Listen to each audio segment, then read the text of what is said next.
joie. Les amis de Téléati, Orange, Free, Akadiou, nous là pour peupler le ciel. Nous là pour parler de bon Dieu. Que de Français que nous avons fait. Parce que nous n'y la joie. Parce que Jésus n'a pas changé. Parce que Jésus est venu bientôt.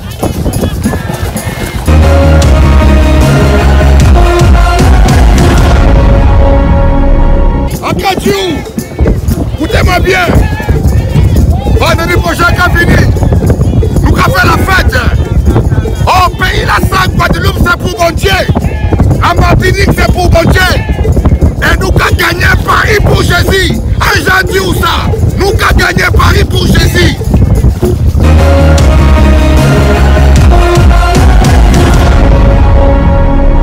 Il n'y a pas un pays où il y a autant de dictatures que l'Afrique.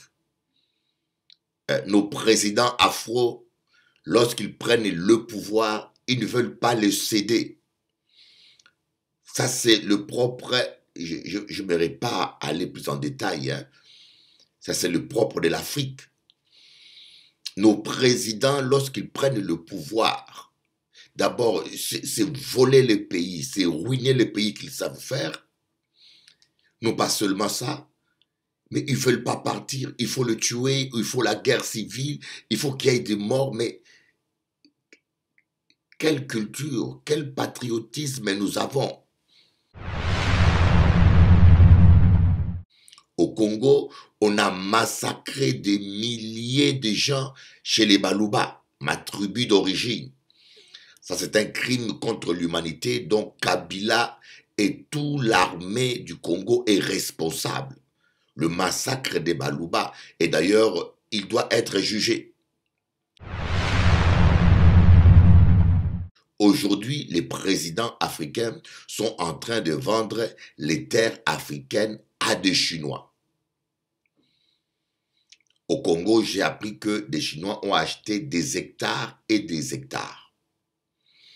Voilà comment vous ne vous rendez pas compte de la gravité de ce qui se passe. Bientôt, l'Africain ne sera pas chez lui en Afrique. Bientôt, les Africains, nous allons finir par être comme des Palestiniens. Que Jésus soit noir, qu'il soit blanc, qu'il soit jaune, ça ne change rien pour moi. Je sais que maintenant, Jésus est esprit. On devient impatient lorsque on perd la foi. On devient impatient lorsqu'on ne croit plus à la promesse de Dieu et on estime que ça a pris trop du temps. Qui veulent servir Dieu, qui aiment réellement Dieu. J'aimerais que vous puissiez me suivre parce que je vous amène à une profondeur. Et tant qu'apôtre, j'aimerais vraiment vous apporter quelque chose. Le caractère de Josué, c'était la patience et la fidélité. Vous voyez, la Bible dit que il ne faut pas que l'homme se pare ce que Dieu a uni. Dieu a droit de séparer ce qu'il a uni, mais un être humain n'a pas le droit de contredire Dieu. Si Dieu vous a uni à un pasteur, il ne faut pas que cela soit la chair et le sang qui vous séparent. Pourquoi? Parce que Agar était partie par la chair. Agar a agi dans la chair. Et l'ange lui a dit, retourne chez ta maîtresse, humilie-toi, accepte l'humiliation. Vous savez, des fois, Dieu peut vous mettre quelque part où vous subissez l'humiliation et les injustices. Suivez un peu ce que je suis en train de vous dire, c'est très très profond. Suivez un peu parce que beaucoup de ministères meurent d'une manière prématurée à cause de ce genre d'attitude négative.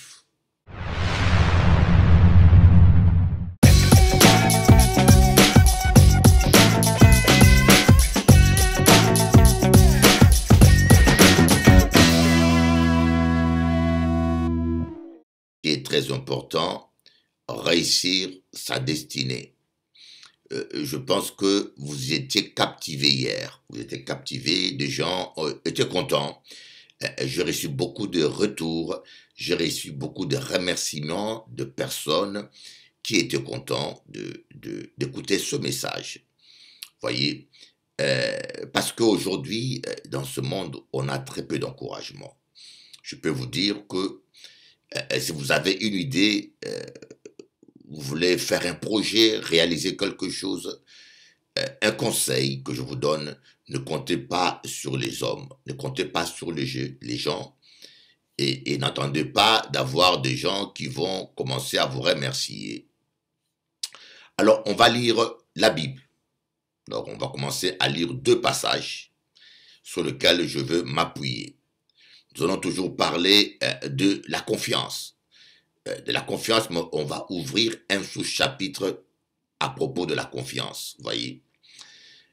On va lire dans Josué chapitre 1 à partir du verset 1.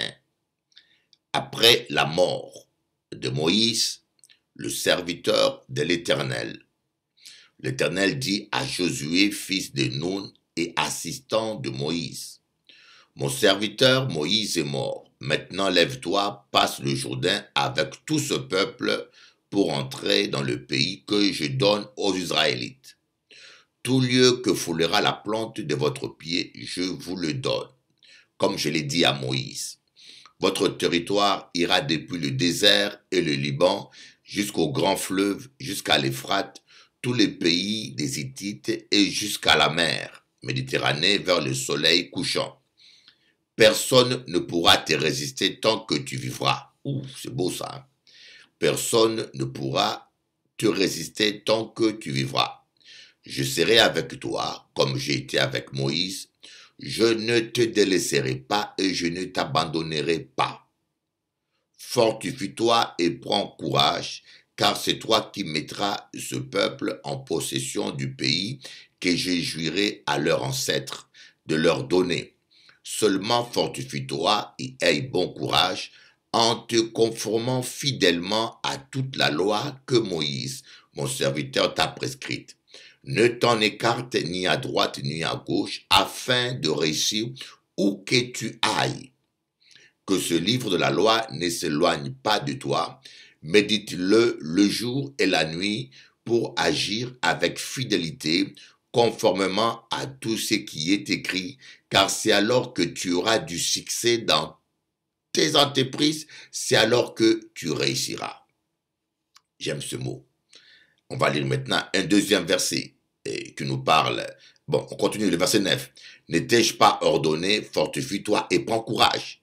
Ne sois pas effrayé ni épouvanté, car l'Éternel, ton Dieu, est avec toi où que tu ailles. Ouh, que c'est beau. Alléluia. Donc, on va lire maintenant un deuxième livre dans le psaume. Psaume chapitre 1, à partir du verset 1. Ce 2 versets qui parlent beaucoup de la réussite. Heureux l'homme qui ne suit pas le conseil des méchants, qui ne s'arrête pas sur la voie de pécheurs et ne s'assied pas en compagnie de moqueurs, mais qui trouve son plaisir dans la loi de l'Éternel et la médite jour et nuit. Il ressemble à un arbre planté près d'un cours d'eau. Il donne son fruit en sa saison et son feuillage ne flétrit pas. Tout ce qu'il fait lui réussit. Amen. Les méchants, au contraire, ressemblent à la paille que le vent disperse. Alléluia. Voilà un peu ce passage que je trouve puissant et extraordinaire. Hier, nous avons parlé de la réussite. Hier, nous avons parlé de la réussite, comment des gens ont réussi. Nous avons vu l'importance de la patience, vous voyez. L'importance de la patience. Pourquoi la patience est très importante? Parce que les choses, des fois, prennent du temps, vous voyez. Des choses, des fois, prennent du temps. Je disais que la patience est comme un congélateur. Si la foi était une viande, la patience serait un congélateur. Si la foi était une voiture, la patience serait un pont. C'est quoi, à quoi sert le congélateur? À conserver la viande, vous voyez, à conserver la viande congelée, comestible, pendant un laps de temps, jusqu'à ce qu'on ait besoin de le manger. de la manger, on la décongèle, voyez. C'est ça aussi la foi, la patience. La patience permet que nous puissions garder notre foi dans les promesses de Dieu, dans la victoire vivante en nous, jusqu'à ce que le temps que Dieu décide d'accomplir sa promesse arrive. Vous voyez, le problème, c'est que des fois, il y a des gens qui attendent, mais dans l'incrédulité. Il y en a qui attendent les promesses de Dieu, mais qui ne croient plus. Dieu te dit, il va faire quelque chose pour toi, et ça prend du temps, et en fin de compte, tu continues toujours à prier, mais tu pries dans l'incrédulité. Jésus a promis une réponse à la prière aux gens qui prient avec foi. La prière de la foi. Tout ce que vous demanderez au Père à mon nom avec foi. Voyez, je vous le donnerai. Plusieurs fois, nous croyons croire, alors que l'impatience nous a amenés dans l'incrédulité et que nous ne croyons plus vraiment. Et c'est important de croire. Parce que Dieu a dit, il te sera fait selon ta foi. Selon ta foi, et il faut que nous apprenions à résister à l'incrédulité. Que nous puissions apprendre à résister au découragement. Quand je vous dis, le découragement est en relation avec l'impatience. On devient impatient lorsque on perd la foi. On devient impatient lorsqu'on ne croit plus à la promesse de Dieu et on estime que ça a pris trop du temps. Alors, vous savez, hier, j'avais essayé de vous parler un peu. Je ne suis pas resté seulement dans un point de vue théologique. Je pense que parfois, nous, les hommes de Dieu, ou nous, les chrétiens, nous sommes trop dogmatiques. C'est-à-dire que nous parlons de la Bible seulement dans un angle que je pourrais dire spirituel. Vous voyez, dans un angle simplement religieux. Alors que la Bible est un livre qui doit intéresser tant de personnes parce qu'il y a un message économique, médical. La Bible aborde tous les sujets. Et essayons souvent, je vous dis que même les gens qui n'ont pas la foi, ils ont besoin de la Bible. Vous voyez, tout homme a besoin de la Bible. Parce que dans ce livre, il y a tous les conseils de sagesse que nous avons besoin pour progresser, pour vivre la gloire de Dieu. Et malheureusement, aujourd'hui, nous avons constaté que la Bible nous est présentée simplement dans un angle dogmatique. Voyez, et c'est la raison pour laquelle vous allez voir, il y a plein de personnes qui se désintéressent à la Bible, hein, qui se désintéressent à la Bible. Et voilà comment il y a des gens qui abandonnent la parole de Dieu et parce que cela simplement est dû à une mauvaise présentation. Et moi, je crois que avec l'Éternel, tu réussiras. Donc, le découragement, c'est une preuve d'incrédulité. Le découragement, même la tristesse, vous voyez, la tristesse aussi est une preuve d'incrédulité. Alléluia. Et la tristesse, c'est une preuve d'incrédulité. C'est parce que nous croyons pas que nous devenons tristes, vous voyez. Nous avons vu dans l'histoire même. Nous avons vu dans l'histoire même les gens qui ont réussi, après avoir connu des échecs. Comme je vous ai dit, la plupart des gens qui ont réussi ont affronté l'échec. L'un des exemples que je vous ai montré, qui est un exemple très important, Albert Einstein. Albert Einstein, identifié à un génie par le commun des mortels. Voyez, celui-ci a pourtant débuté son existence par un retard dans la parole et la lecture, jusqu'à être soupçonné de déficience mentale. Acharnement du destin, celui-ci fut d'abord renvoyé de l'école normale et quelques années après, il s'est vu refuser l'entrée à l'école polytechnique. Loin d'abdiquer face à cette situation, celui-ci persista jusqu'à obtenir le prix Nobel et changer le visage de la physique moderne. Ce que je voulais vous dire, que les gens parfois se trompent de nous. Se trompent, les frères. Les gens parfois se trompent. Ne croyez pas que vous êtes ce que les gens disent que vous êtes. Voilà un conseil que j'aimerais vous dire. Vous n'êtes pas ce que les gens disent que vous êtes. Nous allons voir l'exemple de Oprah. Oprah qui, par exemple, je vous parlerai de Bill Gates. Bill Gates que tout le monde connaît. Hein? Avant d'être connu comme première fortune mondiale par le succès de Microsoft, celui-ci a débuté son parcours par un abandon de ses études à Harvard. La faillite de sa première entreprise, mais bien que son idée de développement de système n'ayant pas fonctionné au début, celui-ci a persisté pour finalement bâtir cet empire informatique mondial. Vous voyez, il ne faut pas que l'échec ne vous arrête. Quand vous avez la conviction, je ne dis pas que ne soyez pas borné pour entreprendre quelque chose qui est déraisonnable, vous voyez. Et il faut bien analyser la faisabilité, bien analyser la chose, le projet. Et quand vous avez bien analysé le projet et que vous avez la conviction de votre projet, ne laissez pas les hommes vous décourager. Oui, ne laissez pas les hommes. Nous avons Thomas Edison, congédié de 2 emplois et accablé d'être trop stupide pour apprendre quoi que ce soit.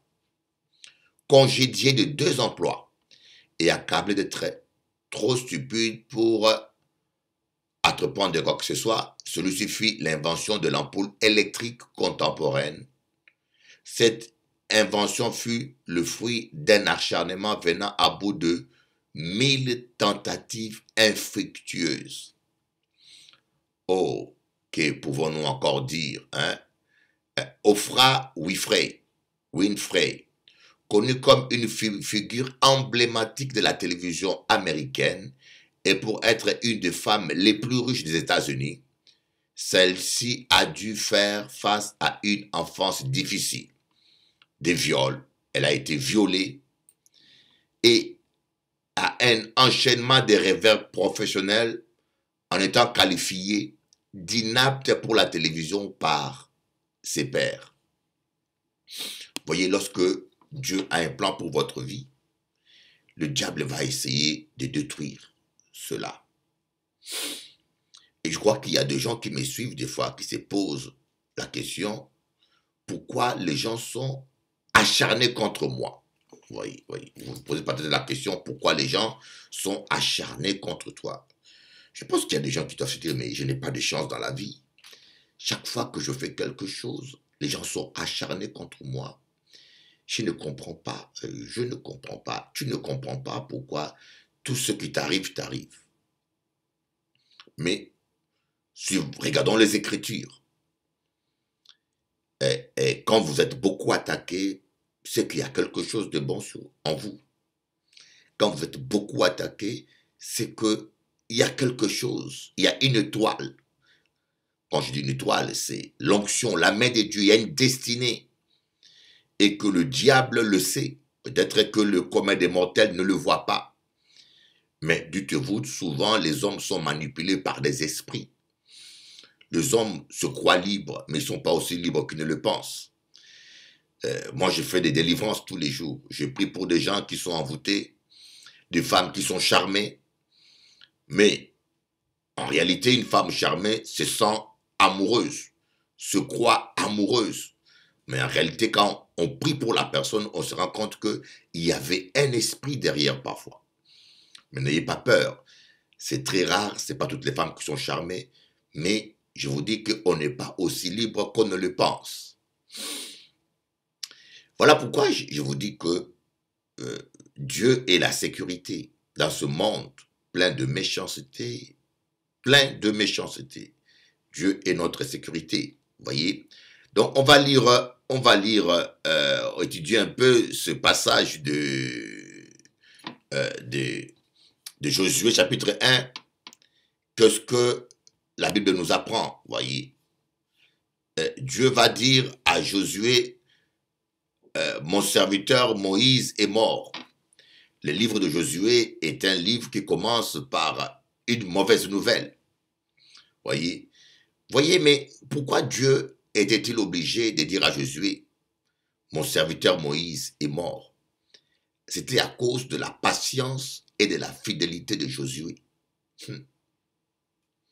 J'aimerais que tous les jeunes pasteurs m'entendent un peu, tous les jeunes, les gens qui ont l'appel pastoral, tous les jeunes qui veulent servir Dieu, qui aiment réellement Dieu. J'aimerais que vous puissiez me suivre parce que je vous amène à une profondeur. Et tant qu'apôtre, j'aimerais vraiment vous apporter quelque chose. Le caractère de Josué, c'était la patience et la fidélité. Vous voyez, la Bible dit que il ne faut pas que l'homme sépare ce que Dieu a uni. Dieu a droit de séparer ce qu'il a uni, mais un être humain n'a pas le droit de contredire Dieu. Si Dieu vous a uni à un pasteur, il ne faut pas que cela soit la chair et le sang qui vous séparent. Si Dieu t'a uni avec ta femme, il ne faut pas que cela soit la chair et le sang qui vous séparent. Jésus-Christ a dit ça dans un contexte de mariage. Il ne faut pas que l'homme sépare ce que Dieu a uni. Parce que quand vous séparez ce que Dieu a uni, vous êtes simplement en train de contredire Dieu. Mais combien de pasteurs, de jeunes pasteurs, quittent leur père spirituel par la chair? Et parfois on dit, ah mais non, il n'est pas gentil, ah mais non, il est trop autoritaire, ah mais non, il est injuste. Mais regardez Agar et Sarah. Agar était esclave de Sarah. Agar avait subi des injustices. Sarah était devenue trop dure envers Agar. Sarah maltraitait Agar. Agar s'est retrouvée au lit d'Abraham et lui a fait un enfant. Mais le jour où Agar a dit, je quitte la maison, comme la plupart des chrétiens disent, je quitte l'église, je quitte ce pasteur, je quitte ce ministère, je quitte cette maison. Voyez, et alors, qu'est-ce qui s'est passé? Agar, en cours de chemin, elle va rencontrer l'ange de l'Éternel. Mais qu'est-ce que Dieu va lui dire? Retourne chez ta maîtresse. Retourne chez ta maîtresse. Pourquoi? Parce que Agar était partie par la chair. Agar a agi dans la chair. Et l'ange lui a dit, retourne chez ta maîtresse. Humilie-toi. Accepte l'humiliation. Vous savez, des fois, Dieu peut vous mettre quelque part où vous subissez l'humiliation et les injustices. Suivez un peu ce que je suis en train de vous dire, c'est très très profond. Suivez un peu parce que beaucoup de ministères meurent d'une manière prématurée à cause de ce genre d'attitude négative. Beaucoup de jeunes ne prospéreront pas tant qu'ils n'auront pas réparé cette faute. Voyez, et Agar avait raison, elle vivait des injustices. Au lit, elle était la femme d'Abraham, la journée, elle était esclave de Sarah et Sarah se vengeait sur elle. Agar est partie par la chair, mais Dieu va dire à Agar, retourne chez ta maîtresse. Humilie-toi, accepte l'injustice, accepte. Vous Vous savez, parfois Dieu nous brise comme ça. Écoutez bien, des fois Dieu peut vous placer quelque part où on ne te considère pas, où on te humilie, où on est dur sur toi, avec toi, où on est même injuste envers toi, et simplement parce que Dieu le permet pour briser ta fierté, pour briser ton orgueil. Lorsque nous prions en disant « Seigneur, brise-moi, façonne-moi », mais c'est comme ça qu'il le fait. Dieu peut te donner un mari qui est injuste envers toi. Dieu peut te donner une femme qui est trop dure et injuste avec toi. Mais ce n'est pas la raison pour laquelle il faut divorcer. Humilie-toi, reste avec ton mari, avec ta femme. Qui ne sait pas si c'est Dieu qui est en train de te briser et de te façonner. Lorsqu'on dit Seigneur, brise-moi, façonne-moi, et vous pensez comment Dieu brise quelqu'un? Vous pensez que Dieu envoie un ange avec un marteau pour te donner un coup de marteau sur la tête? C'est pas ça. Dieu nous brise. Parfois dans le travail, parfois avec le voisin, parfois dans la famille. On vit quelque chose qui touche notre orgueil et on veut réagir. Et c'est comme ça que Dieu touche notre orgueil. Il veut arracher l'orgueil de nous. Voyez, il fallait qu'Agar retourne auprès d'Abraham. Et au moment de Dieu, Dieu a dit maintenant Abraham, laisse partir Agar. Laisse partir Agar. Je le bénirai. Voyez, Agar est partie au moment de Dieu parce qu'elle s'est humiliée avec une gourde d'eau qui est l'image de l'onction, de la bénédiction et avec la main de Dieu sur lui. Et elle n'a pas péri dans le désert parce que la main de Dieu était sur lui. La bénédiction était sur elle. Mais si elle était partie sans le consentement de Dieu, je crois qu'elle serait morte dans le désert avec son enfant. Vous comprenez pourquoi des malheurs nous arrivent? Parce que nous faisons parfois du n'importe quoi avec Dieu.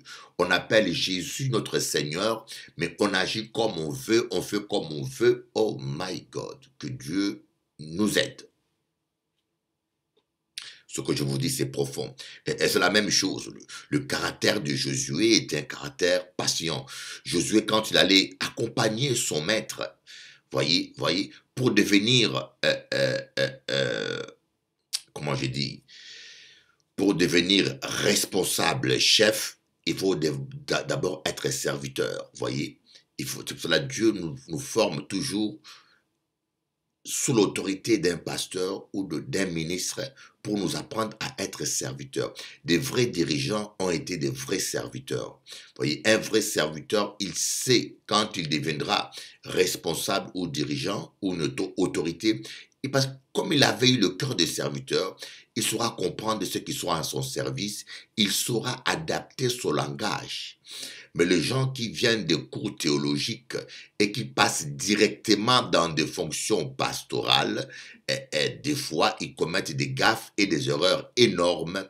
Et voilà pourquoi beaucoup d'églises ne fonctionnent pas bien, parce que ce sont des gens qui n'ont pas un cœur de serviteur, qui n'ont jamais vraiment été au service d'un ministre et qui n'ont pas cette sensibilité et qui ne savent même pas doser leur autorité. Parfois, l'autorité, quand elle est excessive, elle peut tuer une brebis. Donc Josué était en train d'attendre Moïse. Il entendait Moïse et jusqu'à ce que Dieu s'est dit, mais si je ne descends pas moi-même pour dire à Josué de partir, il ne partira jamais. Et Dieu est descendu. Dieu est descendu et c'est extraordinaire. Dieu va dire à Josué, écoute Josué, je sais que si je ne te parle pas, tu ne partiras pas. Ça ne vaut pas la peine, tu es un homme fidèle. Tu es un homme fidèle, tu as été fidèle jusqu'au bout. Mon serviteur Moïse, je l'ai pris. Alors, tu peux partir. À cause de ta fidélité, tu recevras la même onction. Et voilà, Dieu va citer toutes ces bénédictions qu'il a citées à Josué.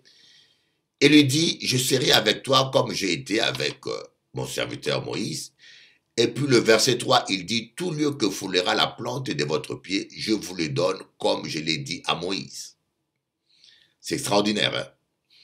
Et puis dans le verset 5, il va dire, personne ne pourra te résister tant que tu vivras.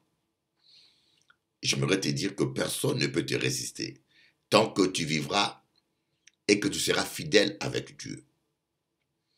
Aucun sorcier, aucun marabout n'a le pouvoir devant un vrai enfant de Dieu dont la vie est en ordre.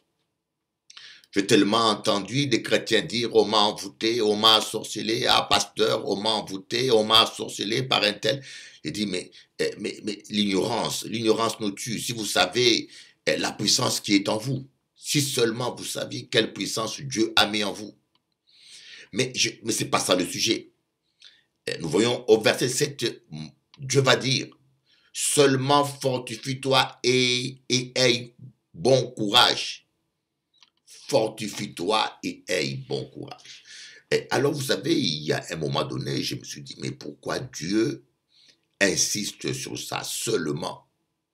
Seulement fortifie-toi et aie bon courage. Ça veut dire seulement ne perds pas patience. Ne perds pas patience, aie bon courage. Vous voyez, des fois, on dit Satan m'attaque. La plupart des fois, Satan attaque notre foi. Parce que le diable sait qu'il ne peut rien contre nous tant que nous avons la foi. C'est comme une maison, elle sera toujours éclairée tant qu'il y a de l'électricité. Et Satan sait qu'il ne peut rien contre vous. Alors quand il veut nous attaquer, c'est attaquer notre foi en essayant de nous décourager. Vous voyez, nous avons vu cela. David voulait affronter Goliath. Ses frères ont voulu le décourager. Ses frères ont essayé de le décourager, sachant pas qu'il faisait le travail du diable. Un de ses frères, Abdel, l'a traité de prétentieux, de tous les noms, sans compter Saül qui a vu en lui qu'un jeune homme fragile, sans compter Goliath qui a vu en lui un vaurien. Vous voyez? Mais David a pris courage, il ne s'est pas laissé décourager. Parce que quand vous vous découragez et vous perdez courage, croyez-moi, c'est vous lâchez la foi et vous n'êtes plus connecté avec le Seigneur. C'est comme un réchaud, tant qu'il est branché sur la prise des secteurs, il va fonctionner. C'est comme une télévision, tant qu'il est branché sur la prise des secteurs, elle va fonctionner. Et c'est la même chose. Tant que vous avez la foi, l'onction va fonctionner en vous. Tant que vous avez la foi, tant que vous ne vous découragez pas, la parole de Dieu sera vérité dans votre vie. Mais lorsque vous vous découragez, vous vous déconnectez de Dieu et c'est là où nous perdons. Voyez, dans le plan de Dieu, il ne doit pas avoir d'échec. Vous ne devez pas échouer. Voilà pourquoi Dieu dit, tu réussiras dans toutes tes entreprises. Tu réussiras. J'aimerais te dire que Dieu t'a créé et t'a appelé à réussir. Dieu ne veut pas que tu échoues. L'échec ne vient pas de Dieu. L'échec dans ta vie ne vient pas de Dieu. Tu as été créé pour réussir. Mais seulement, ne te décourage pas, prends bon courage. Voyez, et Satan vient nous décourager par la parole des gens, par les jugements des gens, par les critiques des gens. J'ai une sœur thaïlandaise qui m'a dit un jour, Bishop Eli, tu t'es amélioré. Les jours où tu t'es amélioré parce que avant tu prêchais tout en bâillant, et cela est mal poli. Vous voyez, il y a des sœurs, quand vous parlez avec un pasteur, vous devez avoir du respect.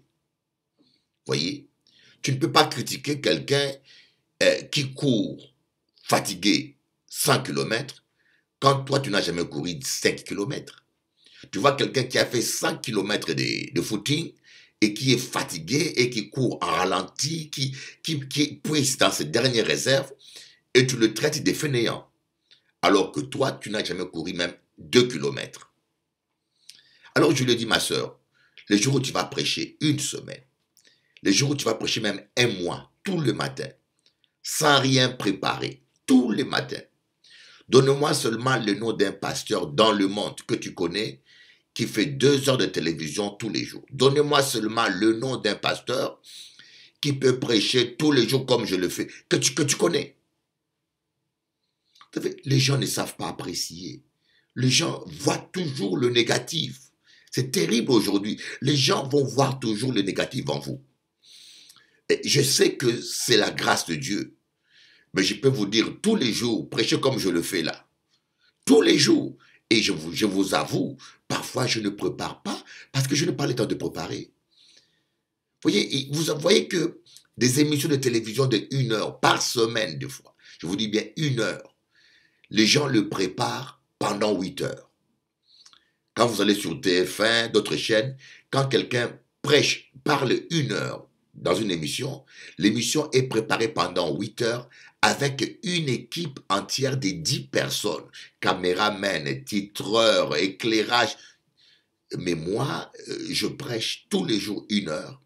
Je prépare l'émission tout seul, je fais le filmage tout seul, je fais le montage tout seul et je fais tout seul.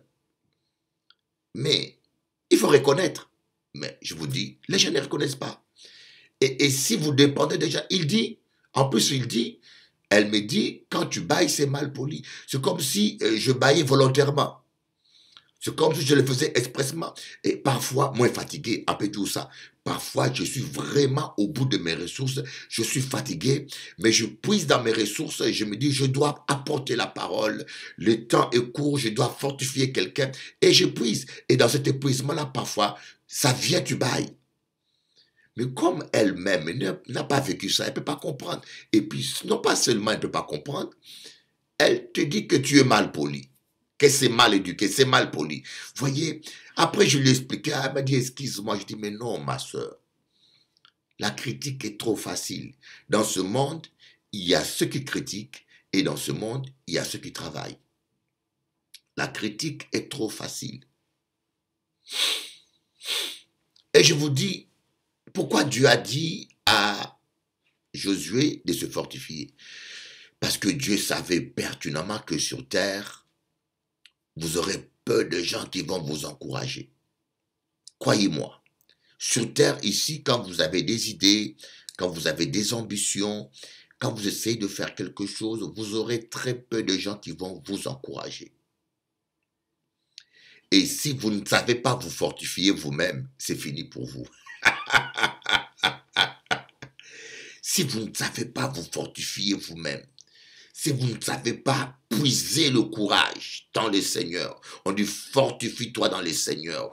Apprends à puiser votre force dans le Seigneur. C'est comme le prophète Élie qui devait aller rencontrer Dieu et qui était fatigué et qui dormait. Un ange de Dieu lui a amené un gâteau pour qu'il mange, pour qu'il se fortifie. Vous savez, lorsque vous marchez dans la sainteté avec Dieu, il y aura toujours des anges que Dieu va placer pour vous encourager. Il y aura des hommes que Dieu va placer pour vous encourager. Donc, notre environnement, nos relations peuvent jouer en défaveur de notre foi. C'est pour cela, David a dit, je suis l'ami de ceux qui craignent Dieu. Nous devons apprendre à être amis avec les gens qui craignent Dieu. Nous devons marcher avec les gens qui craignent. Je suis l'ami de ceux qui craignent Dieu. Alléluia. Soyez de ceux qui craignent Dieu. Soyez de ceux qui craignent Dieu. Je suis l'ami de ceux qui te craignent. David disait cela, je suis l'ami de ceux qui te craignent. Parce que lorsque vous êtes réceptive, vous êtes entouré par des gens négatifs, ils vont détruire votre foi. Vous ne vous rendez pas compte que les paroles sont des semences. Il y a des semences qui empoisonnent votre foi et puis qui vous amènent à douter. Voilà pourquoi Dieu va dire à Josué, fortifie-toi et prends courage. Et voilà pourquoi je vous dis, toi-même qui me suis, tu es souvent déçu parce que tu ne trouves pas des encouragements. Ne t'attends pas à des gens, ne t'attends pas que les gens t'encouragent. Appuie-toi sur Dieu et sur Dieu seul et il te fera pas défaut. Malheureusement, les gens aujourd'hui s'appuient sur des gens et puis ils te disent, pasteur, je suis découragé. Je suis découragé, personne ne m'encourage. Je suis découragé, personne ne me soutient. Oh, mon ami. Même Jésus, il a fait des miracles, il a nourri les gens. Il a donné à manger aux gens, il a guéri des malades gratuitement, mais il n'a pas été reconnu. À la fin, la majorité a décidé que c'est lui qui devait mourir. Voyez, L'homme est comme ça. Apprenez à vous fortifier. Et je vous dis, il y a 3 manières de se fortifier lorsque vous êtes un chrétien. Il y a 3 manières. La première manière, c'est en parlant en langue. Lorsque vous parlez en langue, vous fortifiez. La Bible dit que celui qui parle en langue se fortifie lui-même. Et celui qui n'a pas le don de parler en langue, vous pouvez vous fortifier en louant Dieu. Ça revient au même, en louant Dieu. Chanter des cantiques et louer Dieu. Deuxième manière de se fortifier, c'est en lisant la Bible. Vous lisez la parole de Dieu, vous méditez la parole de Dieu, car elle est une nourriture pour votre âme. Voyez. Et troisième manière, bien sûr, c'est l'adoration et la louange. Vous louez Dieu, vous adorez Dieu, car Dieu siège au milieu de la louange des enfants d'Israël. Voyez, seulement fortifie-toi. Et nous allons voir maintenant ce passage de Moïse, de ce que David dit. C'est la même chose, voyez, quand on parle, ne te décourage pas. Dieu te dit que tu as la victoire, autrement dit, tu as la victoire tant que tu n'es pas découragé. Encore plus simplement, tu as la victoire tant que tu t'accroches sur Dieu, tant que tu as la foi. Tant que tu gardes la foi, tu as la victoire. Amen. Et ici on dit, heureux dans le psaume 1, David dit, heureux l'homme qui ne suit pas le conseil des méchants. Les conseils, et qui ne s'arrête pas sur la voie des pécheurs, et ne s'assied pas accompagné des moqueurs. Vous voyez un peu ce que l'entourage. Pourquoi heureux? Parce que les moqueurs, les pécheurs, quand vous êtes avec eux, ils vont simplement vous décourager. Parce que ce sont des gens qui n'ont pas l'esprit de Dieu et qui sont des instruments que le diable peut utiliser à tout moment pour vous affecter. Ce sont des instruments que le diable veut utiliser à tout moment. Voyez? Et puis cela est en opposition avec la parole, mais qui trouve son plaisir dans la loi de l'Éternel et la médite jour et nuit. Pourquoi? Parce que parmi les pécheurs, la compagnie de pécheurs, tu ne vas pas écouter des bons conseils, ni la parole de Dieu, mais tu vas écouter la parole du diable.